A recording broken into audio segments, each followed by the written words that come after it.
Hey, what's going on, everyone? This is the Political Brown Kid here, and I kind of just want to talk about this a video that I just saw.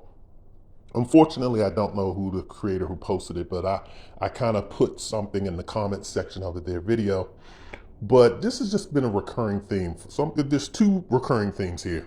First and foremost, I've been talking about just the urgency, or I've been sounding the alarms on black relationship, black love, period, for quite some time now. Particularly, you see it mostly with light-skinned blacks. You definitely see it with them that they just are totally saying, "I'm just going to be with white men," and even with light-skinned guys, I'm going to be with, especially. Well, I'm not going to say light-skinned guys so much. If they're famous, yes. If they're famous, yes.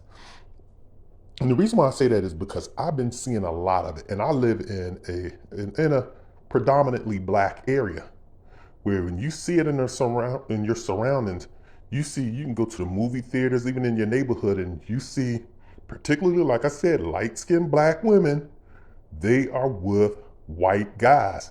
And a lot of them choose that. Originally, they tried to get with the white guy who dressed black. He wore the little John B haircut with the little John B beard, and he dressed in his little, Jordans, and tried to dress like he was a brother. Now they're just saying, no, we'll take any white guy. We'll take the surfer. We'll take it all. And that's what you're seeing out here in these streets today. And it's alarming, because the reason why I'm bringing that up is because the video that was posted was focused specifically on Doja Cat in her relationship with her white boyfriend, who they're calling a racist. I don't know anything about him, so I'm going to say allegedly. But she has been known to be in racist chats with white chat groups with people saying racist things, because she loves a white man and she doesn't care that they insult black men or black race. She doesn't mind being a bedwench for them. Eve doesn't mind being a bedwench for them. Serena Williams, Halle Berry. And Halle Berry, everything goes right until your relationship divorces, and then she wants to holler racism, and he's saying my daughter's not black. Now you're fighting over the race of the child, and then you're saying that he's coming out and saying all of these negative racist things. Mind you, she said this back when they were having their court battle and all this other stuff.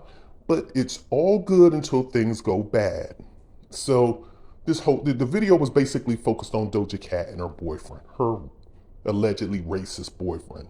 But no surprise with me with Doja Cat, no surprise with me with these girls.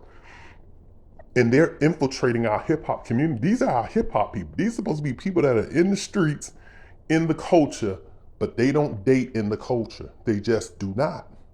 They don't. And you allow Doja Cat to walk around using the N-word, doing this, doing that, and she snuggles up with white guys. So that's one issue. But the bigger issue that I want to focus on, well, no, I'm going to focus on that issue too, because that has been prevalent, because young girls in the streets nowadays, because now we're seeing the races as being totally integrated and together, right? Now we're saying, oh, white people aren't that bad. They love us and they're no longer racist. So you're seeing a lot of black females saying, hey, well, the brothers abandoned us. We're abandoning them. And so now you see these black females, they are out getting them a white guy. And they have to, and not only are they getting a white guy, they have to broadcast it. It's like when you see Tiffany Haddish, she'll come on a television show, where the white guys at? Where the white men? Where the white men? And just openly mouth kiss white men on TV that she don't even know. K. Michelle was doing the same thing when she was on, I think, when she moved to Love and Hip Hop New York. I think she was riding around in a limo with one of her friends. Where the white guys at? I want me an Italian guy. Where the white guys? It's why do you have to broadcast what you do? And then you have black females online. It's like, I hate black men. I'm getting me a white man and I want me a white man. And all of this. So we have to make these public service announcements that we hate our own people, and that hey, white man, look at me. We're willing to be willing bed wenches, our women are. They're willing to be bed wenches. And they want to be. They're actually dying to be a bed wench. Matter of fact, I guess it was I forget the one white racist that was, I think he lived in Arlington, Virginia. This was during I think during the campaign about 4 years ago, maybe 6 years ago. He was online, he was doing an online interview, and somebody said you could see a black girl moving around in the background, and people were wondering, is that his black girlfriend? What is she doing in this house? I kept watching the video and I kept saying, I can't really see it. I can't really see this girl, but people kept saying it was a black girl in the background. These black women don't mind that they're dating. Look at Candace Owens. You see this type stuff. We're willing to do it. So that's the big thing. There's more and more people, and I'm posting as I'm talking on my screen. I want you to pay a close attention to these images because these were people that I see at the mall. Mind you, I'm a black male in my 40s trying to date, trying to find love with a black female. I can't say that I'm overly hideous. I mean, I'm not the best in shape. I don't have a six-pack abs, but if you look at some of these pictures of these guys, I think I fit in right along with them as far as them being average looking. But as you can see on my screen, I got some pictures up.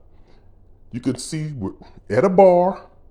You had this fine, again, light-skinned black female, and I'm trying to cover up their face as best I can because this isn't putting public people on blast, or these aren't people that's in the public eye, but we're sitting in a bar, and here this female is, and mind you, she's with him because I watched them all night because when I first saw her, I was like, dang, you can see the one picture that's there, she has a banging posterior. You can see her behind. And I shouldn't be oogling over this, but I am. But you can see her body was right. She's built like a sister. Body right, her face is right. She's just a beautiful 40-something, because she's in her 40s, 40-something-year-old woman. And she was with a white man, hugged up the whole night. Hugged up. And as you can see, he got on his little Jordan. You probably can't see in the picture, but he got on his little Jordans with his basketball. Got on his little gear, so he's playing the part. So, and they don't mind being out. Nowadays, it's not taboo to, you don't have to sneak around with your white man. You can have your white man out in public. There's no shame. And then you see this other picture in a mall. Just took this one a couple of days ago. In a mall. Light-skinned black sister with and you could look at this, and I'm like, man, really? Look at how he's dressed. Look at how he looks.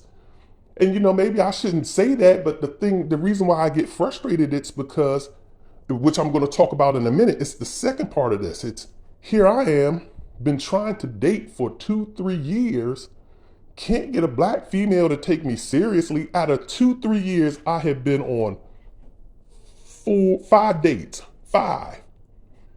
And I can't even really consider, maybe I can say 2 of them were really serious. One of them, I knew she wasn't feeling me as soon as she walked up. She wasn't feeling me. And she, so I kind of knew that right off the break, but we had a wonderful dinner. Once again, I'm paying $200 for dinner for us to eat. We had good time. She was respectable, but we went our ways. She never talked to me again. I knew she wasn't feeling me. Another female, we had brunch. I did the brunch thing. I'm not a brunch guy. Most guys aren't, but I did the brunch thing. And here it is. I knew she wasn't feeling me, but she was nice, and she was very nice. Nice female, was respectable and cordial, but here these females aren't feeling me. The sisters aren't feeling me, but these white guys looking like this, and I gotta come dressed to the nines and, walking around in my best gear. So, that goes to show you maybe my face is just that hideous. Is my face that hideous?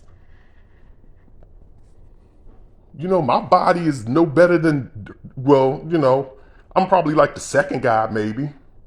He's a little bit taller than me, but it's like I'm not horrible. But it's like, come on. But you got these guys, they can find it. These black women will give these guys chances. Like, again, I said it before too. You look at Gary Owen. Gary Owens left his black wife. He walked out the door and said, I'm going to the store to get some milk.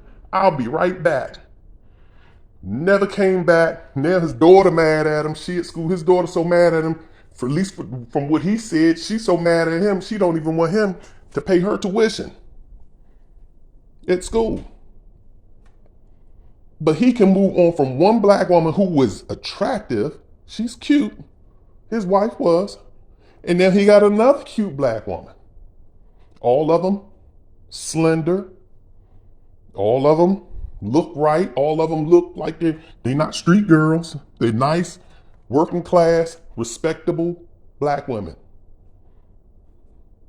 Respectable black women. And the only thing that, and I can't even get, seriously, the one black woman I did, like, that was kind of, I would have gone there with her. She was overweight, but hey, look, I was like, hey, look, I'm not perfect.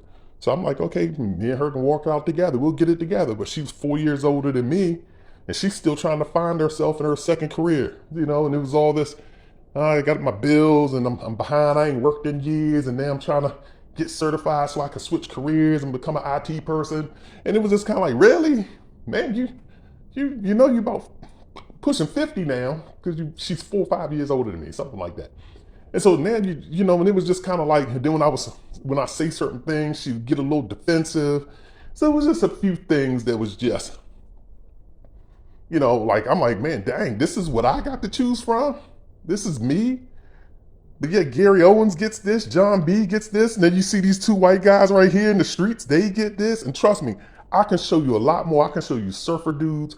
I've seen it all. Sisters with braids. I'm talking about sisters, not the sisters that look like white, like Candace Owens. You could tell she's like want to be a little wannabe.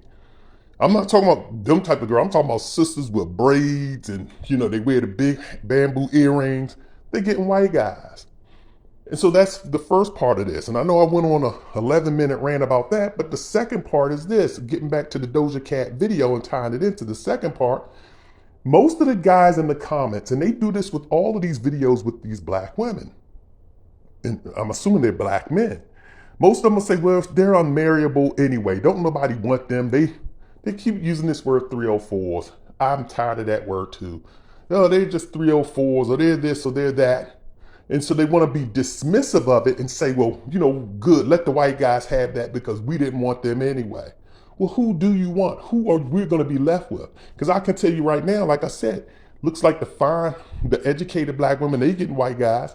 The street girls, they getting white guys. Who do we have as black men? So a lot of these guys that are saying this, and the reason why I'm saying that is because we're turning into incels. And I guess maybe I'm classified as one because I'm involuntarily celibate because the black women just are not looking at me. I can't, like I said, when I'm online and dating online and I'm on black platforms, black dating platforms, and a black female is swiping left on me, because I see them, they'll go to my page, it's like, you got 30 something views, and 30 something views, none of them say I'm a match with him, none of them say I'm gonna like them back. They just come to my page and then they go away. Or even if I send them a message like, hey, how you doing?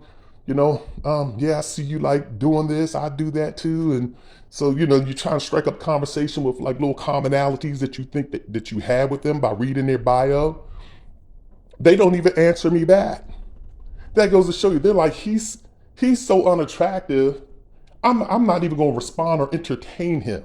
And like I showed y'all in the other video, one black female, she wouldn't even respond to me, so I got frustrated and I was like, so I guess I'm not pretty, you know, handsome enough for you to respond back to. And then that's when she said, you're an angry man. You have anger issues.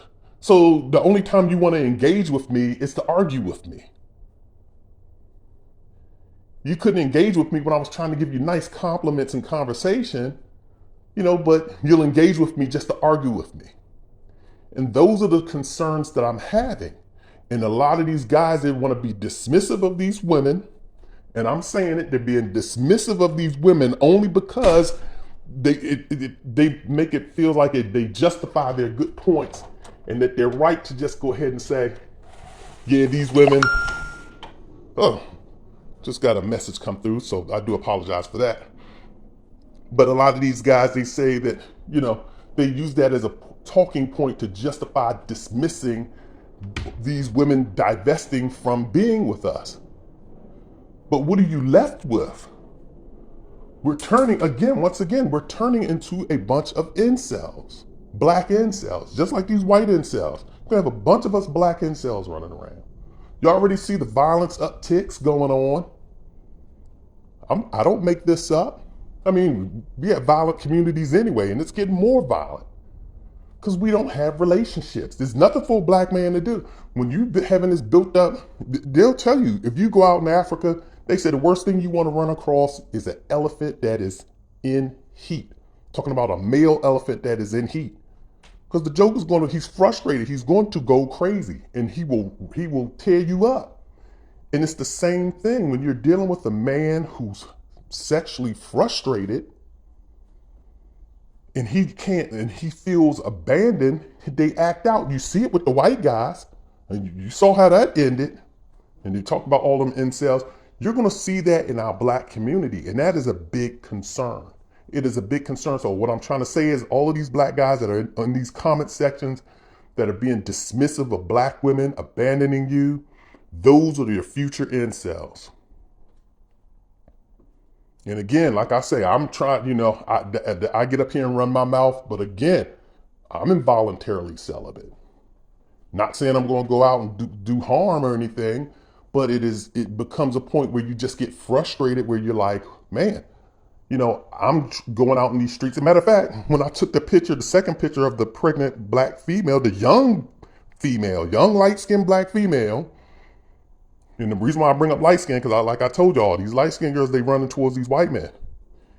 But when you see when I took that picture of her, once again, what I do every weekend is throw on my Sunday best, or not Sunday best because I don't go to church, but I throw on my, you take your shower, you get your smell goods going, you get your breath going well, you get your body going right, you throw on your best clothes, went out and bought a whole new wardrobe, and you buy all of these clothes and you buy these wardrobes, and then you go out and then you say, hey, look, I'm tired of being depressed, so let me get out of my funk.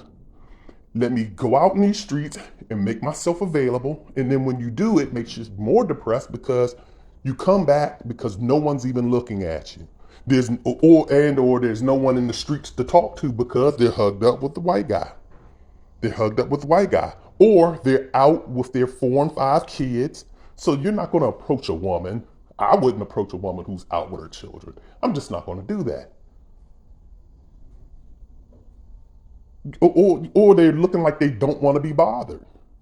So it's kind of like those are the situations. And then when you run and you see, well, look, this white guy, he got a black girlfriend. How come I can't get a black girlfriend? And when you see this type of stuff and you're sitting at a bar all night, and like I said, the black women, when they go out to bars, they're going out to bars for the black women. They're out there, they're out there, hugged up, and they're just talking to their friend all night. So it's like, how do I break into that? I'm not interrupting that. I'm just not interrupting that. They don't know how to go out by themselves, or even if you want to go out with your girlfriend, separate. Go out and say, hey, I'm going to sit right here. You sit right there. Get off your phone. Just look at the television screen at the bar. Look up. Just engage with the television, or just sit there, or look around. Try and give people some quote unquote choosing signals. I hate that word too, but that's the word I guess that's out and it's appropriate. Give people choosing signals if you see someone that you like, but they're not doing that. They're just sitting at the bar laughing, giggling, holding deep conversations. And I'm like, damn, I don't know if I should go over there and break into this conversation or not.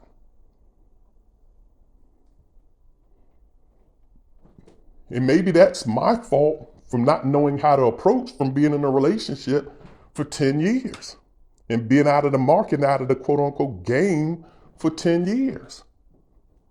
So it's just kind of, it's kind of frustrating. But again, I'm talking to the second part, I'm talking to you black guys and even to the black women to say, you're looking at future incels here. And you should be alarmed that these women are leaving.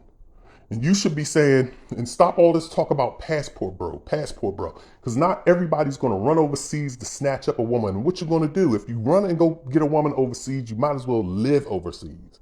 Because if you bring her back here, she's going to fall into the same mode as with these other women. She's going to go with the influence. When in Rome, do as. Isn't that the saying? When in Rome, do as. And when you get over here and you have all these this different mindset. It may take her a couple of years to get there, but once she gets there, ultimately, she's possibly the relationship isn't going to work out. So why are we running overseas and promoting passport bros? To me, that's the dumbest thing you can ever hear. And I'm not going to say it's the dumbest thing. I mean, it is an alternative. You have to keep your options open because you have to be open to dating. You have to be open to even saying dating like, hey, if the person lives 3 or 4 hours away from me, because I've gotten to that point. It's like, if this person doesn't live in my city, I'm still willing to date that person because obviously I have gone through every single person that lives in my area and they obviously do not like me. So now I have to spread my net out and go to different cities. And then pretty soon I'm going to have to go to a different country. But I don't think that that's the answer for everyone to just up and leave. You can't just run away from your problems. At some point in time, we as a people are going to have to face our own problem. And we're going to have to say, how do we get this back? It's like being in a marriage. It really is. You don't just run away, at least my personal opinion is, you don't just run away from your marriage. You should be like, listen, how can we get back to the people that we were? And you should at least give it a chance, give it a fighting chance. And then if all else fails, then you can probably say, okay, well, we gave it a good try and we tried hard, but this isn't going to work. Right? But you just can't keep running away from your problem and just saying, oh, well, the women in my city are trash, I'm going to Thailand. Number one, why aren't you going to Africa? Everybody's running to Dominican Republic, Thailand, Brazil. They're not running to Africa to go get a woman. So that's also the other issue. Another set of issues that we can talk about. But we need to come together and recognize, and women, you need to recognize too, that, hey, look, we have to make ourselves more available on the dating market. We need to learn how to go out there and date. We need to learn how to make better selections because the online dating thing is totally trash, but I'm just hooked on it because it's the easiest thing to do. And also too, I have just as much luck online as I do out in public. So my thing is, why am I continually getting dressed, smelling good, doing this, doing that, walking around for no one to be out in the streets? Because you don't find anyone out in the streets. And if they are out in the streets, again, like I said, they're with their children. They're looking like they don't want to be bothered because I'm not hitting on anybody in the gym. If they're in the grocery store, they look like they're busy. Because half of them, I'm going to tell you, a lot of times what you find with women is they'll talk on the phone all day long. And my ex used to do that too. Like they do that. And even my female friends, they call me up today. I'm on my way to work and they'll talk to you all the way. You can tell it's like they just want to talk. They can't just be in silence. They just can't grip the steering wheel and steer the car from one destination to the other. They can't get off a bus. You'll normally see this too. If you see a woman get off a bus, she's on her telephone. She's on her telephone walking from the bus to her house. They can't just sit in silence or be in silence and just enjoy the moment. They have to be on their phone because they don't want to be bothered. They just literally do not want to be bothered. So that's what you'll find. Because like I said, my female friends do it to me all the time. They'll call and I'll be like, yep, they in their car going somewhere. They just want to use me as entertainment until they get to their destination. And as soon as they get, well, I arrived at the gym. I'll talk to you later. Or I arrived at work. I'll talk to you. And all they want is just to run their mouth. So once again, women, you need to look available. Get off of the phones. Put it in your purse. Put it in your pocket. Walk around. Look available. Leave your friends at home. Or if you go out with your friends because it's safer to travel in pairs, get to where you're going to go and kind of separate where maybe you can keep an eye on each other at a short enough distance, but you give enough space to make people look like, hey, she's alone, she's by herself, she's open and available to conversation. And then also you need to give I hate that word, but I'm going to use it, choosing signals. You need to be out there, if there's a guy out there that you like, you need to give those choosing signals wherever they may be, going over, talking to them, asking them a question you already know the answer to, but you just asking just to give him the opportunity to slide in a conversation with you and extend the conversation, sit close to him, do whatever it is you have to do. But we need help from you guys as well, because like I said, black love, it's going away. it is non-existent. It is non-existent in the relationships that are there. I don't know. So I've rambled on enough. I just wanted to make this video, but this is the Political Brown Kid. Please drop me a comment. Take care.